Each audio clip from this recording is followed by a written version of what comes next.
by the EU UNDP with supervision by the Anambra State Small Business Agency, ASBA, is intended to help grow the businesses and mitigate the adverse effects of the hardship facing small-scale businesses in the country. Leading the monitoring and evaluation team of UNDP to tour different venues of training and fund disbursement in the state, Mrs. Grace Arize said they are in the state to obtain first-hand data on the beneficiaries to ensure that the funds is received by the right targets. She challenged the beneficiaries to pay key attention to the training so as to enable them grow and place their businesses on the global map. I want you to pay key attention because it will help you in your businesses. No matter how small your business is, the aim of this training is to give you some knowledge to grow your business and make your business global. In his remarks, the Managing Director and Chief Executive Officer, ASBA, Sir Clem Chukwuka, revealed that the state government became beneficiaries of the program because of Governor Chukwuma Soludo's dynamism in delivering good governance to the people of the state and his target to grow the economy of the state. Sir Clem explained that the beneficiaries whose businesses that are mostly in need of help were selected from the 3 senatorial districts in the state. According to him, the choice of cluster-based businesses was to save them from imminent collapse on account of the current hardship in the country. Our governor is interested in training because when you train the youths, when you train the business people, they will perform better. These trainings were focused in 3 senatorial districts. Believe that this symbiotic relationship will continue to resonate in the history of our state. For the project manager of the training, Mr. Fortune Tamunukoro, the trainees are being trained on digital literacy skills, financial performance, business and product development. Mr. Tamunukoro expressed satisfaction with the enthusiasm and turn-up of beneficiaries at each of the senatorial districts and appreciated the state government, EU and UNDP for the laudable initiative. Responding on behalf of the beneficiaries, Messrs. Ngozi Ume, a fashion designer, Leo Imoka, a rice farmer, and Chukwudi Obiano, a poultry farmer, said they have received the funding and training free of cost and expressed appreciation to the Soludo-led administration, EU and UNDP for their thoughtfulness in uplifting MSEMS in the state. In Oka, Chibuzo Bidike, ABS News.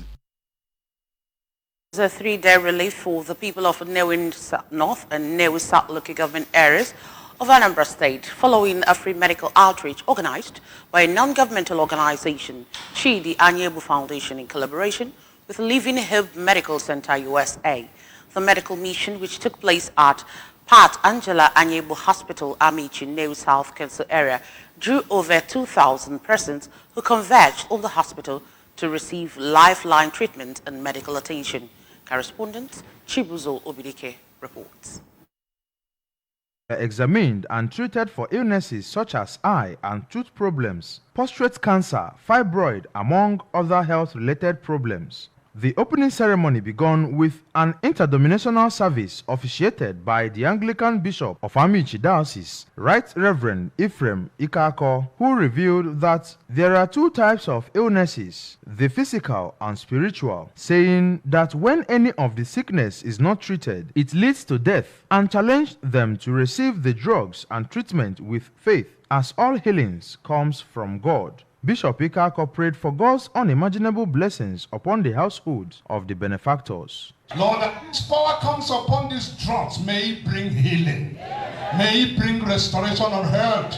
May it bring total cure to every ailment. Speaking to the journalist, the founder of Chidi Anyebu Foundation, Chief and Mrs. Chidi Anyebu of Chisco Group, revealed that the family began the outreach years ago because the increasing number of avoidable and regrettable deaths noticed in the society, and as such, it became a way of giving back to the society and reducing the mortality rate. They are healthy, they are wealthy, so let them be very conscious of their health. Thank God the hospital is here. Now, this hospital has been equipped. We have X-ray, we have scan, we have name all this equipment. It's just good to just see how God is using us. I count it a privilege. He chose to use us to be this channel of blessing to others. Passion and the goal is to reach as many as we can reach all over across Nigeria. The grace of God, over 35 years, we've been able to keep it going through the support of so many people. The Commissioner for Environment, Engineer Felix Odimegu, and the Transition Committee Chairman of Nnewi South, Mr. Van George Ezogidi, described the medical mission as the highest in Africa with tremendous impact on the lives of the communities and pointed out that the move is in line with the state government PPCP call across the state in order to escalate development in all parts of the state. Some of the beneficiaries, Messrs. Augustina Chukwujeku and Sabinus Ihuoha, who received eye surgeries with songs of joy, said that they have been living in pains over the years as a result of eye problems and lack of funds for treatment, and appreciated the benefactors for the rare opportunity and prayed that God will continue to protect and uplift them and their families. Recounting their experiences, an ophthalmologist, Dr. Onyinye Onyea, revealed that the major eye problems they treated were refractive errors and glaucoma, which could cause irreversible blindness among the patients, and asked everyone above 40 years to embrace yearly eye checkup and proper cooking of meat to avoid its effects on the eyes. She also urged pregnant women to ensure they keep to the antenatal appointments, while Dr. Chimobi said that he had joined the program over 10 years ago, listing diabetes, hypertension, hernia, thyroid and fibroid among others as major problems they have encountered, adding that the hospital is fully equipped to carry out major surgeries without fear of complications as they have qualified doctors and physicians. A new dawn has come on the Ezeowola community in the Idemble North Council area with the election of Dr. Julian Obiora as the President General of the Ezeowola Improvement Union. The election, which also produced the new executive of the union, was conducted using an open ballot system with delegates attending from the branches of the union at home and in the diaspora. Correspondent Amaka Chibuzokoye filed in this report. Witnessed by delegations from the Ministry of Local Governments, Chieftaincy and Community Affairs, Anambra State Association of Town Unions, ASATU, and security agencies. The office of the President General was zoned to Ubulu Village, Ezeowola, as according to the community, the village had not produced a President General before in the community. Thus, Ubulu Village therefore presented Dr. Obiora and Mr. Izuchukwu Akuche to the community for voting. In the end, Dr. Obiora pulled 105 votes to win the election against Mr. Akuche's 38 votes. Dr. Obiora and his team will pilot the affairs of EIU for a tenure of 4 years. We need to find something and empower them, get something for them, and then also I will create a welfare committee that we see about the indigents. Speaking shortly after the election, the Transition Committee Chairman, Idemili North Council Area, Mr. Stanley Nkwoka, described the election as free, fair, and credible, praising Ndi Ezeowola for the orderly manners they displayed, which shows that they have really embraced peace and unity. I am here myself. I witnessed the election, not free and fair. At least it's a fair election. I've looked at as peaceful as this. Addressing the General Assembly, the National President of Anambra State Association of Town Unions, ASATU, Chief Titus Audo, commended the Electoral Committee for working diligently to ensure the success of the election, stating that nothing gives one more happiness than handing over to a successor that will deliver. He praised the traditional ruler of Ezeowola, Igwe Michael Okonkwo Etusi, the Commissioner for Local Government, Chieftaincy and Community Affairs, Mr. Tony Collins Swabwanne, and Governor Chukwuma Soludo for bringing a solution to the lingering town union crisis in Ezeowola. The leader of the delegation from the Ministry of Local Governments, Chieftaincy and Community Affairs, Mr. Ike Chukwumbike, expressed happiness with the peaceful, credible, and transparent conduct of the exercise and asked the winners to know they have been elected to work for the community. Earlier in his speech, the chairman of the Electoral Committee, Dr. Laz Okafor, maintained that the day is historic, asking all parties to come together to promote unity, oneness, and progress, appreciating the community for finding him worthy for the position Dr. Obiora said it was his desire to serve and that he would put his wealth of knowledge to work for Ndi Eziowelle. Other members of the executive committee elected alongside Dr. Obiora were Tochukwu Ide as secretary, Emeka Anyebu as financial secretary, and other positions. From Eziowelle Town Hall, Amaka Chibuzo Okoye, ABS News. In strategic efforts to enhance peaceful coexistence and resolution of land dispute in Ifitenteja community in Oyi Council area, elders and stakeholders of the community have embarked on a peaceful protest urging the Economic and Financial Crimes Commission, EFCC, to implement Anambra State government white paper on Ifitenteja land. We have details of this report from our studio.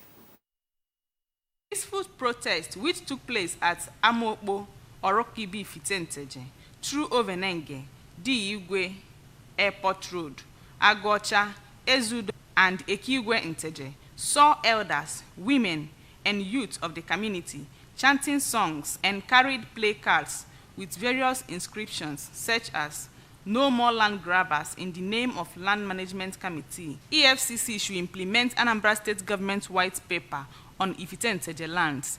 Save our souls, Governor Soludo. Implement government white papers on Ifitenteje lands to foster a lasting peace in Ifitenteje, among others."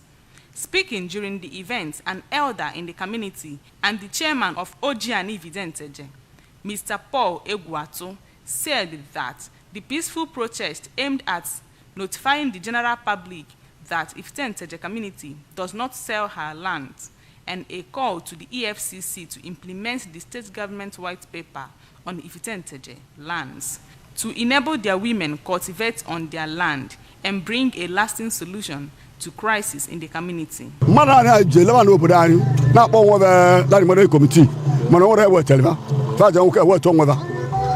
over 30 years ago, another elder, Mr. Christopher Bale, expressed dismay that some individuals constitute themselves as land management committee selling community land without legal permission of the owners, which has resulted to crisis for over 5 years now. Called on these individuals to retrace their step, while a stakeholder, Mr. Nebechi Ogwo, alleged that these individuals who constituted themselves as land management committee to perpetuate the indiscriminate and illegal land transactions in the community. He pointed out that on the 5th day of June 2024, the community declared that there is nothing like land management committee and power of attorney, pleaded with the state government to intervene, while urging the EFCC to investigate the land fraud in Ifitenteje, as well as implement the content of the government white paper on Ifitenteje land. We are calling on the EFCC to investigate this purported land management committee to ensure the execution of government white paper on Ifitenteje land. On his part, a former youth chairman in Ifitenteje, Mr. Emeka Nwabude, said that over 100 hectares of lands were sold by the fraudsters and land traffickers, resulting to killing and crisis in the community. Explained that they wrote to the immediate past governor of Anambra State on the land crisis in 2019-2020. A panel of inquiry was constituted which vetted the white paper that mandated the EFCC to investigate and implement the content of the white paper, called on the state government to come to their rescue as their lives are threatened. Wrote to the Anambra State. Anambra State did the needful. They had the EFCC to mandate the EFCC to investigate. Of which that we have written to the EFCC to do the needful. From Ifitenteje, Ifunanya Nwankwo reporting for ABS. The federal government, through the Office of the Accountant General of the Federation, has mandated all FG-owned ministries, departments, and agencies to remit 5% retention fees deducted from contractors' payments at the Central Bank of Nigeria. A memo signed by the Accountant General of the Federation, Oluwatoyin Madane, tagged OAGF/CAD/026/volume/896, said the move became necessary following complaints over non-payment of retention fees by MDAs upon completion of projects by contractors. The memo stated that the retention fund is a form of security provided for any construction contract as limited security for the due performance of the contractor's obligations under the contract. At the completion of the project, the contractor gets a percentage of the total fund, and when a final certificate indicating that the contractor has fulfilled all obligations, the remaining balance is paid to him. The jihadist ISIS group has claimed responsibility for an attack on a Shiite Muslim mosque in the Gulf Arab state of Oman that killed 6 people on Monday evening. The Sunni Muslim Islamist group said in a statement that 3 of its suicide attackers fired on worshippers at the mosque and exchanged gunfire with Omani security forces until morning. The group also published that it said was a video of the attack on the Telegram messaging app. The incident has shocked a country that avoided the sectarian violence that grappled some Middle Eastern states, including some of the Oman's oil-rich neighbors, after ISIS declared the state in Iraq and Syria a decade ago and sought to expand throughout the Arabian Peninsula. The Royal Oman Police said that 9 people were killed in the shooting in the capital Muscat's Wadi al-Kabir district, including the 3 perpetrators and a policeman, while more than 24 of people in various nationalities were injured, including 4 Omani first responders. According to the report, the oil-producing nation is one of the most stable in the Middle East and is becoming an emerging regional tourism destination as the government promotes the sector to diversify its economy away from hydrocarbons. Over now to sports, Ayomide Bello and Beauty Otudo will represent Nigeria in the canoeing event of the 2024 Olympic Games starting in Paris on July 26th. They qualify for the C1 200 meters and C2 500 meters events, respectively, and will be paddling their boat in Paris as the country continues to gain support in the sport. This will be the 4th consecutive Olympics that Team Nigeria will be participating in the canoeing event since Jonathan Akinyemi participated at the 2012 edition in London. At just 17, Bello became the first female Nigerian canoeist to compete at the Olympic Games in Tokyo 2020 after beating out other African contenders at the C1 200 event at Africa's Tokyo 2020 qualifiers in Morocco to claim the sport. In March of that year, she became the first Nigerian to win gold at an international sporting event, when she claimed the top trophy at the Open International Canoe Sprint competition in India. Beauty, who paired Bello to win the women's C2 500-meter event at the Canoe Sprint African Paris 2024 qualifier in Nigeria, has now found it easy and recently recalled her journey into canoeing in 2015 with her voice trembling with emotion. Competing alongside Ayomide Bello, the Nigerian duo took just 2.45 seconds to steal spot in the women's C2 500-meter category on home water in Jabi Lake. They also secured an Olympic quota for Paris in 2024. And that's just about it on the news this morning. But before we go, a quick reminder that you can follow news and programs on ABS from any part of the world by liking our Facebook page. Follow us at Anambra Broadcasting Service. Subscribe to our YouTube page at ABS Television Oka. Follow us on X at ABS Radio TV and on Instagram at ABS Radio TV. You can also log on to our website at www.absradiotv.com. A quick recap of our major stories. Anambra State Government has awarded contract for High Court Complex in Oka. Micro, small-scale enterprises have received financial support from Anambra State Government partners. Federal government has urged NDAs to remit 5% contractors' retention fee to CBN. And we told you on the foreign scene that ISIS has claimed responsibility for rare attack on mosque in Oman. To end the news, here is the special message again. Governor Chukwuma Soludo has come for a total turnaround, maintenance of the Anambra State economy, and promotion of core Igbo values. Let's give him maximum support for the tax ahead. And that's it on the news this morning. Many thanks for joining us. My name is Chidimma Orangwa. Good morning.